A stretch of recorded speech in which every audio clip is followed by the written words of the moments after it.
In this episode of the podcast, I sit down with my friend PhotoJoseph for an insider's early look at the new LUMIX S5II.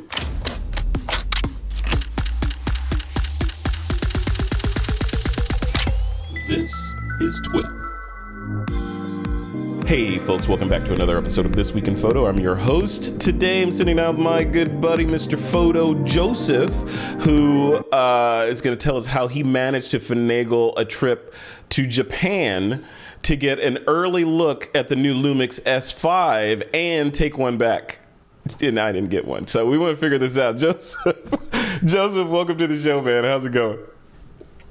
It's good, man. It's good. Happy New Year to you. Happy New Year. Happy New Year. How are things in your neck of the woods? You guys Wet, warm? What is it where you are? So yeah. It's a little damp, a little moist here in Northern California right now. So, but we'll deal with it. I'll take this over fires any day. So, no doubt. But, I want to dive right into this. I sent you a note, as I do when this stuff happens, and just begging you to discuss your findings about this new camera, and you agreed, and here we are. The S5, the LUMIX S5II. I have a LUMIX S5. I was just showing you a few minutes ago.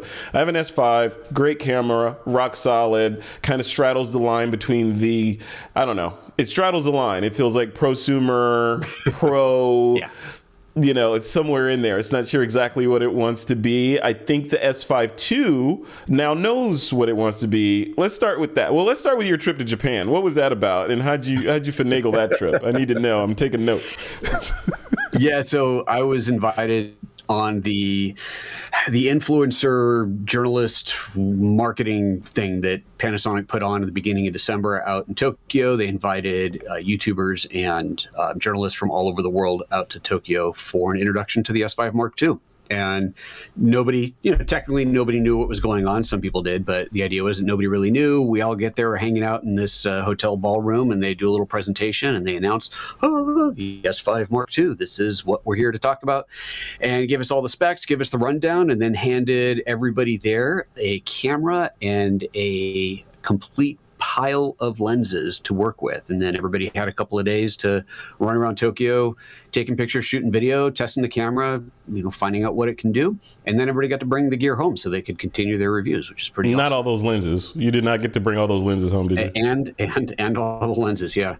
What in the world is going on? It's all, well, I mean, look, it's all a loan technically, right? Yeah, but course, it's, Panasonic loaned all the gear for everybody to do the reviews there. And I talked to the guys about it and why so much gear, because that's pretty unprecedented, right? I mean, nobody there expected that. And the idea is that most people don't have a bunch of LUMIX gear. Most of these YouTubers, they're shooting Sony, they're shooting Canon. They don't have a bunch of this LUMIX gear. They don't have the lenses. And even if they did, they probably had Micro Four Thirds stuff. They probably didn't have LMount. So they wanted to make sure that everybody went home with enough lenses to really evaluate the gear. And, that's the gear is on loan. You can use it as long as you are doing reviews with it. If you don't want it anymore, you send it back. You obviously can't sell it. It's not yours to keep, but it's yours to hang on to as long as you're doing reviews. So that's what everybody got. And I know some other people are sending them back because that's just, they're more comfortable that way. Totally cool. But yeah, we all got the gear to do our reviews with. Yeah, that's great. Okay, well, let's talk about this camera. So, this is the LUMIX S5II, the successor to the S5. What's Correct. magical S5 about Mark this? II. Yeah. The S5 Mark II, right? So what's magical about this particular camera body? Is it a evolutionary step or a revolutionary step over the previous model? Yeah, as far as the vast majority of the camera, it's simply evolutionary, some nice new features, some nice enhancements. But the big thing, of course, is the autofocus, the phase detect autofocus. It's the first LUMIX camera to have phase detect. So in that regard, it's obviously not revolutionary for the industry, but it certainly is for a LUMIX camera to finally have phase detect, which is what people have been asking for many, many, many, many years. And now it is there. And it's awesome. It is a really good autofocus system. I'm not a Sony shooter or Canon shooter, so I don't come from the comparison to that.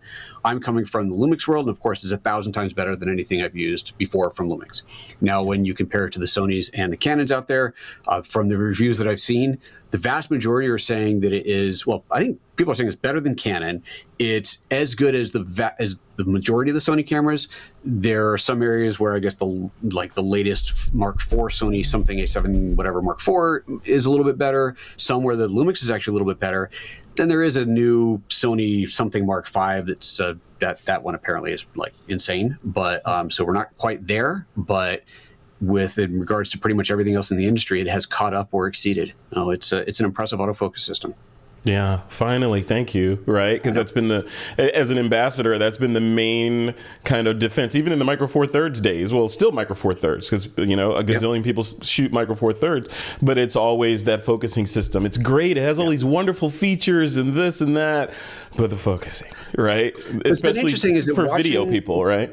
Yeah, watching people talk about all the previous Lumix cameras, and over the years, you look at the video-centric features that have been added to Lumix cameras, things like having a waveform monitor on your LCD, having shutter angle and even synchro scan, having timecode support, and all these really high-end, more cinema camera features that have been on many of the Lumix cameras that content creators and obviously higher end professional video shooters all love. And constantly you hear, if this camera had phase, then it would kill. It would just destroy the market if it had phase, because it has way better everything else. Well, now it does. So now's the chance. Yeah. Can you talk about that a little bit, just for the folks that aren't it sounds like it focuses better, but what's this phase, contrast, blah blah blah? What is this, this voodoo you speak of? I probably should figure this out at some point. I don't actually know how phase works. I know as far as contrast works, it is like the name implies, it is based off of contrast. It's looking for the contrast in the image, and so it focuses by defocusing and then focusing, and it sees when something goes from out of focus to more in focus, it gets higher contrast, right? As your edges stop being blurred, they become sharper, and that is the contrast that it's looking for it to focus on. How phase actually works, I don't actually know, to be honest. I don't. I just know that it is massively faster and more accurate, specifically for video.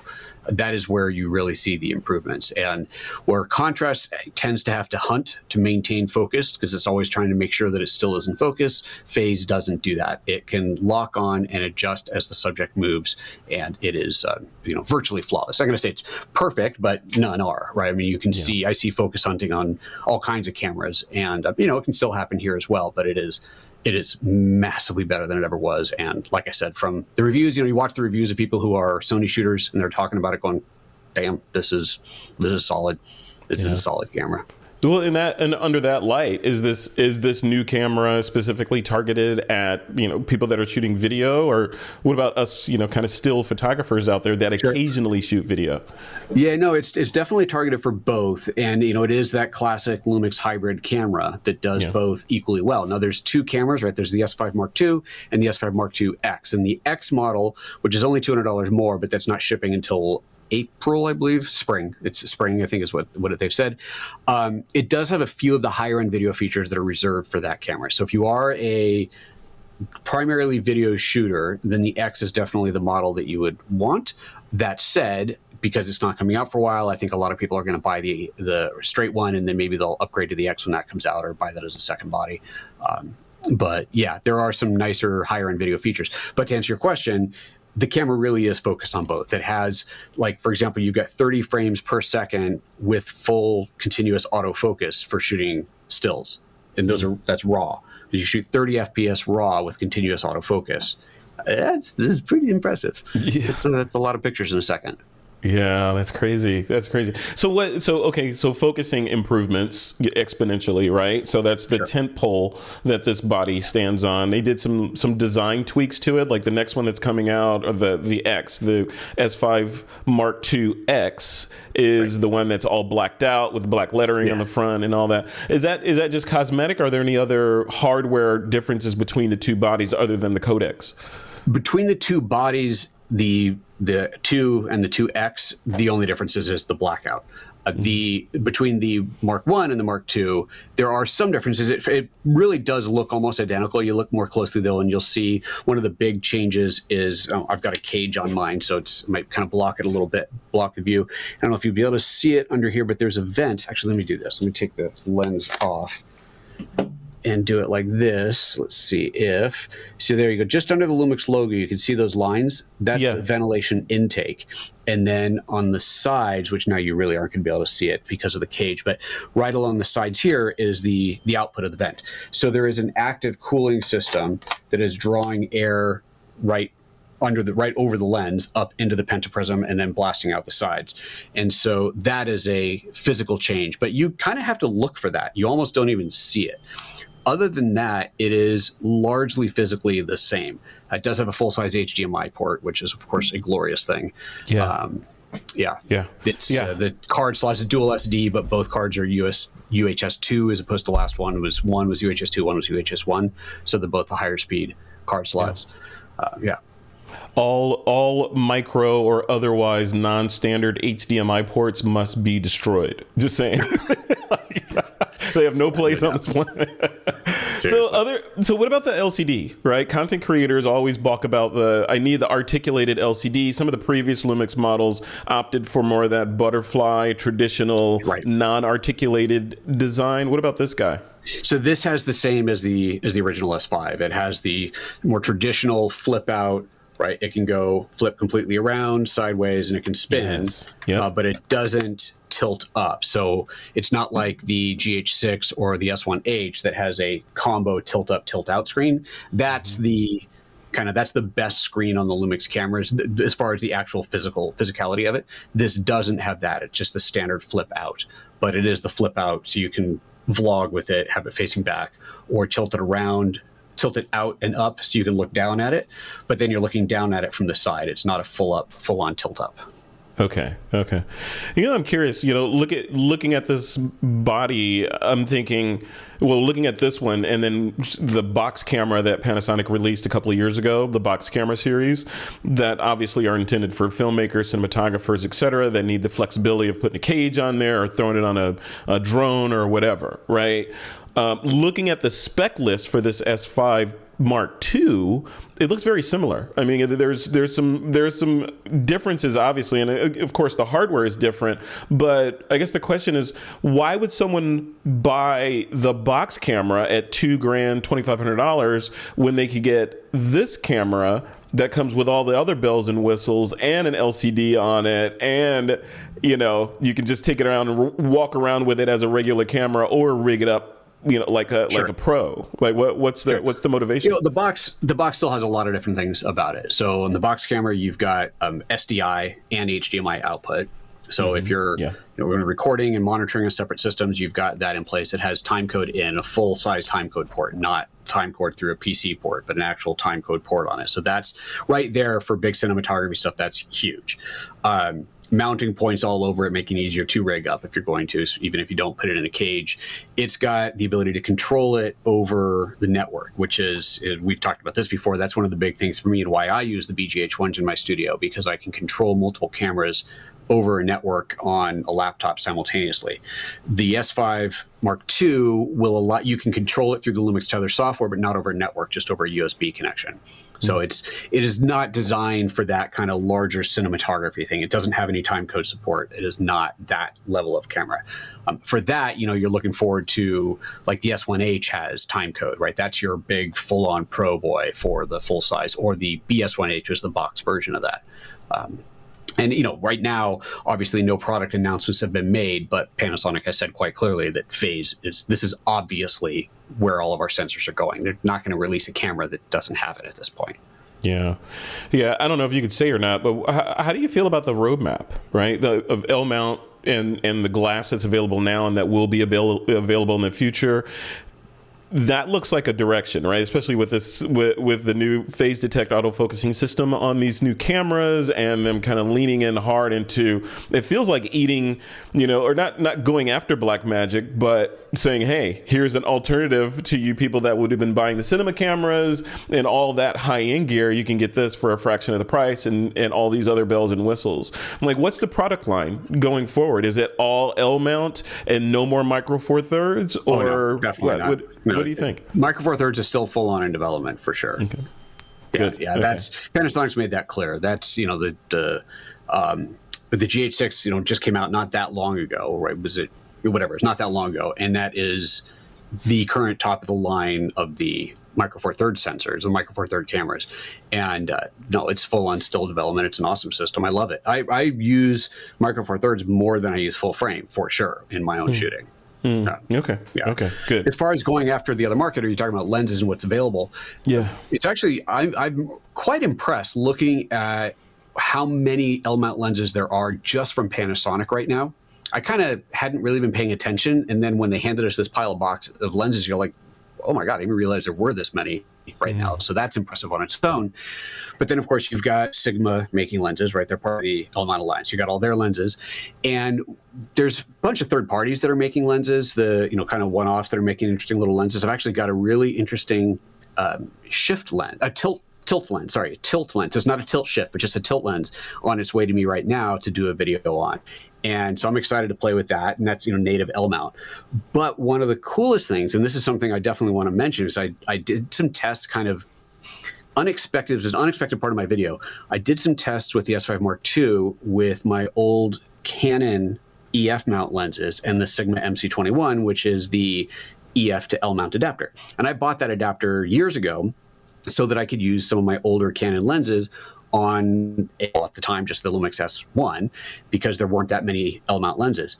But autofocus was terrible, right? I mean, autofocus already wasn't that great on those cameras, but you adapted the lens and it was unusable. I mean, you forget about autofocus. You watch my video that I've got on the S5 Mark II, and the entire talking head piece is shot with a Canon 50mm f1.2 lens, wide open, in autofocus, and I'm deliberately moving back and forth throughout the sequence, and then kind of at the end reveal this is all shot on this Canon lens. So the autofocus from the Canon autofocus lenses, and not all of them, they're some are faster than others, just like they are on Canon bodies. Some of the lenses aren't that fast to focus, but you can put those on the S5 Mark II and get extremely good autofocus through them, and that's pretty wild. So there's a whole section of my video dedicated to Canon lenses, and it's impressive. Wow. So you've got a ton of lenses to choose from. A ton. That's great. That is great. Yeah. What a change, right? I mean, we saw that roadmap back when they first announced the LMount Alliance, right? And it was like, okay, look at all these lenses coming out over time. And, sometimes they show up, sometimes they don't show up, with these companies. They're showing up, right? Which is awesome. Yeah. Panasonic is showing impressive. up. And, it's funny because you think the LMount Alliance hasn't been around all that long. Yeah.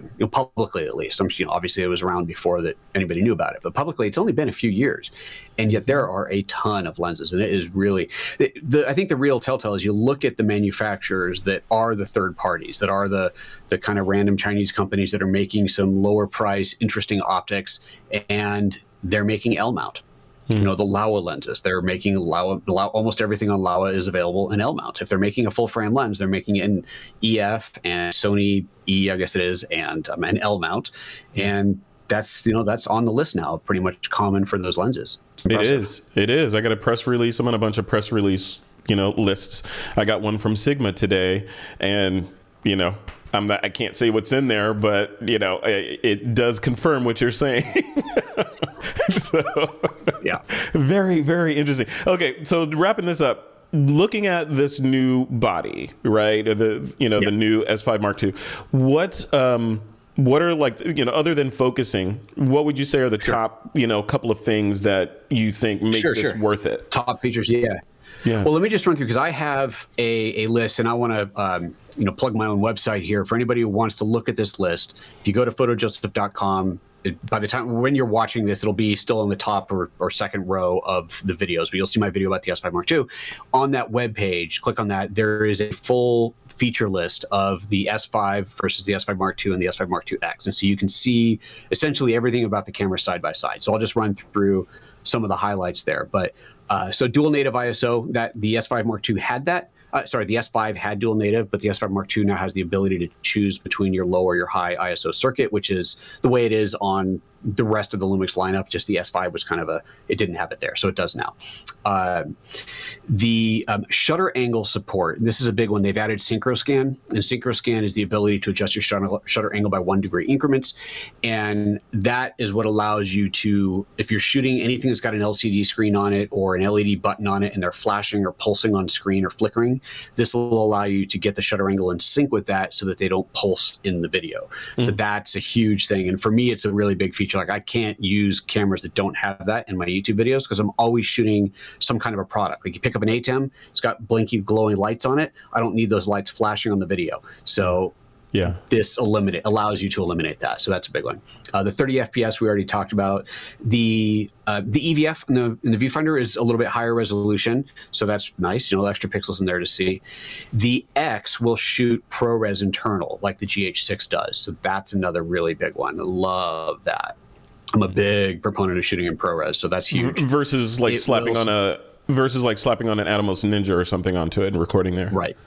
Right. And obviously there's still times where you need the extra monitor. The monitor makes sense. Maybe it's rigged up in a cage and you just need to have that external, or you want it bigger, whatever. But the fact that you can record ProRes internally is amazing. And that's on the GH6, that's almost all that I shoot internally is ProRes, because there's a difference. I really would much rather be working from a ProRes file. I don't care that it's bigger.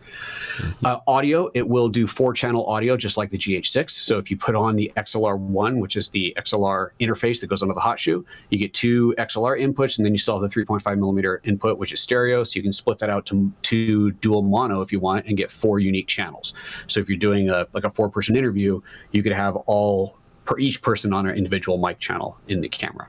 That's nice. Internal, without having to use an external recorder. Wow. It adds true 24p, so it has 23976, but it also adds true 2400 for anybody who's actually integrating it into a true film set. That's helpful. Not that common, but it is certainly helpful for those. Bunch of frame rate and codec stuff we don't need to go into. Look at the sheet for that. There is, so there's a bunch of little things that upgrade to Bluetooth. The X will have live streaming like the GH5 Mark II. So from the X, you can live stream directly from the camera with your cell phone attached to it. Oh, nice. And faster USB, USB PD for power delivery. So you can plug in pretty much any commercial battery into it to charge it from, or to run it from. The last big thing that I'm really excited about is something called real-time LUT. So the idea behind real-time LUT, so we all know what a LUT is, but just to make sure. So the idea behind a LUT stands for lookup table. Let's say you're shooting in log, and a log profile is very flat looking. You would have a LUT in the camera so that you're looking at the image, not in the flat profile. You have a LUT that converts it to Rec 709, which is standard color. So you're just looking at an image that looks normal, but then the file that you get off the camera is flat log. You can then use that LUT in the computer to bring it back into normal color, or there's a lot of things you can do with it. One of the things with LUTs you can do is you can make your own custom LUT, load that on the camera, so you're looking at your own custom look while you're viewing it on the camera. But then you would have to reload that LUT into software, okay, when you're in your Final Cut or your Premiere, your Resolve, whatever. But now there's this thing called real-time LUT, where you can actually burn the LUT into the footage. And for some people, this sounds like a terrible idea. You would never want to do that. But for people who don't want to mess around with color grading, but do want to have a unique look to their footage, you can now load the LUT into the camera. So you can buy a LUT online, load it into the camera, come up with a look that you like, and then everything that comes out of the camera already has that look baked into it. You can also apply that to JPEG. So you can, if you're shooting RAW plus JPEG, your JPEGs can have a unique look to them. So you could come up with your own custom funky look, or you could get like a Kodak look or a Fujifilm look and load that onto the camera, and then you have your JPEGs that have that look already baked into them. But you still have the RAW files to go back to. So lots of different really interesting use cases for it, and it's a feature that I personally am really excited about. Oh, that's killer. That's killer. They're crushing it over there. They, it feels very much like when I look at what the releases that have come out of LUMIX over the past couple of years, it looks like they're paying a lot of attention to video, right? And making sure that they're satisfying people that are content creators like yourself and others that are creating this world-class video. But then the photography features they're not a second-class citizen, I don't feel like because I'm a photographer, and when I look at these cameras, I feel right at home. I see a bunch of stuff I don't understand over on the video tab or whatever, but on the photography side, I'm right at home. I have what I need, and that's the goal, right? Is to create a content creation device, I'm guessing, right? And not, okay, this is a video camera and that's a stills camera. It's a camera. It captures light, whether it's moving around or not, right? So yeah, interesting. Yeah, you're shooting when you can shoot internal nearly 6K. Was it 5.9K? No, I got to scroll up and double check it. So many numbers in my head, you tend to forget. No, it's full 6K. If you're shooting in a 3:2 aspect ratio, you can shoot open gate, full 6K, 3:2 aspect ratio. And that's going to give you the nearly square image that you can cut a vertical for vertical social in a landscape, for normal video out of the same footage. So when you talk about it being a content creation tool, that is the kind of ultimate definition of that. If you can shoot in a format that allows you to pull for both standard widescreen social and vertical social from the same footage, that's pretty awesome. Just shoot a little bit wider than you might normally want to because you're going to be punching into it and you got plenty of pixels to punch into without having to scale up. You're golden. It's a great setup. What's missing from this camera, do you think? Like what does PhotoJoseph need in the next iteration? PhotoJoseph needs timecode. I am all in on timecode. So for me, like when I recorded the talking head portion of my review, which is all shot on the S5 Mark II, I actually recorded externally to a Ninja because I need timecode. Because I'm recording my audio separately, I want timecode. I'm like, once you start using timecode, there's no going back. You just go, it has to have timecode. So by recording to an external Ninja, then I can have timecode on there. So that's a critical one for me. But as a run and gun camera, I don't need timecode. So that's perfectly fine for that. That's like the one thing, like, timecode. But yeah, there's a workaround in the studio and I don't need it in the field. Yeah, you got to leave room for the next iteration of this thing, right? Whatever the successor to the S1H is has to have life. And right. Yeah, you can interpolate the entire product line just looking at what's missing and what has come before it. Right. What if anything? I know the answer to this question, but you personally have a ton of stuff coming up next, right? What can you share with us that's happening in the world of PhotoJoseph? And the add-on to that is, again, remind people of where they can go to check out the YouTube channel and all the other resources you put out. So I am going to be doing some more videos on this S5 Mark II. I am going to do one specifically on real-time LUT for still photography because I do find that so interesting. So that's something I'm going to be working on. I'm right now working on a video for DaVinci Resolve and the Cloud Store working system. There's actually a press release that just went up on Blackmagic today that talks about how I work with the Cloud Store, and I'm going to be doing a whole video around that workflow. It's very techy, but it's really about this whole kind of storage with remote access and how I work with editors all over the world simultaneously. So that's a big project I'm working on right now. Yeah. Very cool. Yeah, those are the next couple ones coming up. You're always busy, man. And then NAB. I'll see you guys out at NAB. Yeah, I'll be at NAB. Oh, actually, I got a good one. Oh, I got one. One for you. Yeah. I'm about to launch a Spanish language PhotoJoseph YouTube channel.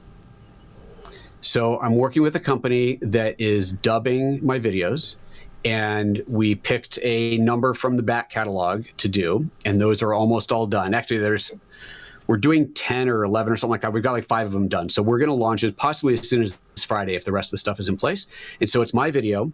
We replace all the text in there. Anything that's added in the NLE for text, that's all replaced with Spanish, and then I'm dubbed in Spanish. And of course, the whole description, title, everything gets translated to Spanish. And it's a whole new channel. It'll be PhotoJoseph en Español, and that'll be launching, like I said, hopefully by this Friday, if not then early next week.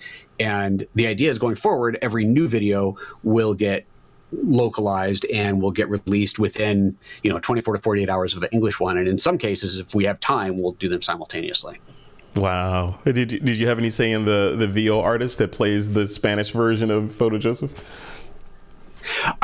They had one that they picked, and they sent me some voice tests from him, and I went, yeah, that sounds awesome. So yeah, I didn't need to audition some, but that was pretty cool. It's fun to watch a video like, well, that's me, but it's not me. yeah, exactly. What are these words coming out of my mouth? That's cool, man. Congratulations on that. Yeah, I'm excited about that. It's hopefully expand to a bigger audience. No, for sure. No, that's good. Yeah, I definitely want to see how that plays out, because I may want to do something similar to that. That sounds amazing. All right, man. Thanks for doing this in the middle of a storm here and there. The power held out for this whole thing, as did internet mostly. There were some dropouts a little bit in there. A little choppy there. It got a little choppy in there, but I was like, don't go away. But we got it. Cool, man. Well, congratulations on everything you're working on. I want to see some images or video or something out of that S5. I guess you should go watch the video, right? Go watch my video. It's time to watch the video. All right. I'll have to watch the review. Cool, man. All right. We'll leave it right there. PhotoJoseph, thank you so much for coming on again.